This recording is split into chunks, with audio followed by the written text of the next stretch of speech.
and we know us. How can I not pray and give thanks? After all of those mistakes, he still gave me chance after chance. You see, before birth it was darkness, and after death we always thought it'd be the same. But the soul is separate from the body, and after life the soul shall remain.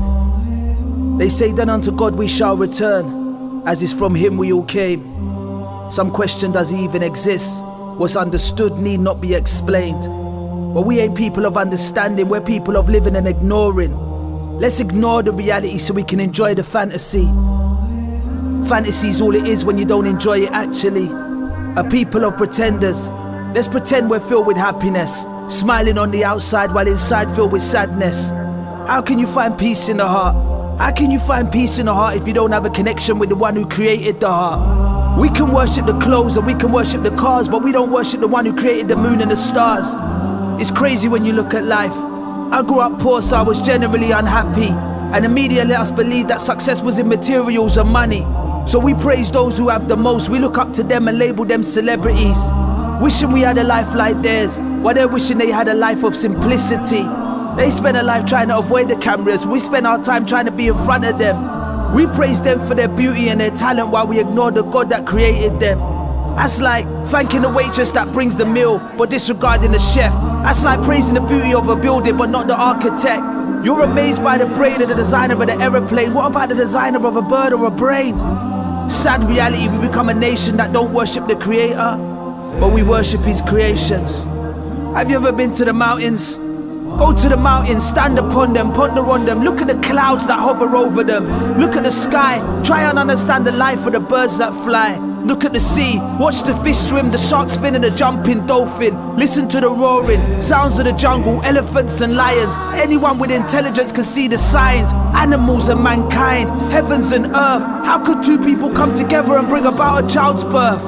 Mad, now what's that life worth? They just play, study and work, but that play ain't even satisfying. We're all depressed and unsatisfied, and this work ain't even sufficient. Nobody's content with their current position, continuously searching for more and more and more, but we don't know what we're searching for. I made a study about what we study. It troubled me because honestly most of it was worthless. That's why we live our life without knowing our true purpose. They taught us science but didn't teach us science. They taught us history but didn't teach us history. That was all from the wrong perspective and too selective. I didn't learn religion in RE, they can't modify me. I'm more Malcolm than Michael. I stay with a character delightful, but the brain's always serious. Focus on what's in front of us, seeing past the nights and days, looking ahead to when we fall and then raise. I can't live without praise. Don't praise me, praise the one that made me. Praise the one that made it all. None of this could ever come about by chance. Look at the planets in the galaxy. This world would end, be their one collision, but they orbit the sun in a perfect fashion. Imagine life without God. Imagine life without God. We was broke, prayed for money, then the door knocked. We was scared, prayed for safety, then the car stopped. And when it didn't, we kept the faith and saw the benefits another day. We trust God's wisdom, so we accept his decision. They question and end up in deeper depression. Don't be like them. You are the company of your friend. The truth is, we don't want to believe it. We're scared of what we don't know. We're comfortably lost. We don't want to ruin it, and we would be forced to if we'd seen it. And the truth is, we see it every day, but we blind play like that's the easier way. How can you not praise the God that created everything you admire, the ruler of the heavens and the fire? You stay silent when the universe is expanding, can't count the stars or fathom your surroundings. You make noise when your favorite player scores a goal, but what's that compared to the universe and a black hole? You act like God's power is just a made-up story. Split the atom and you'll understand his glory. God is perfect without any flaw. Gratitude, forgiveness, forever opening mercy's door.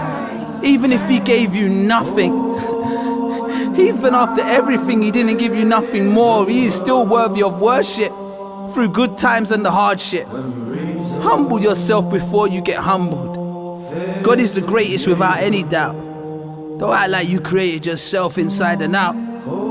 Everything comes from him. Our wealth, this world, everything.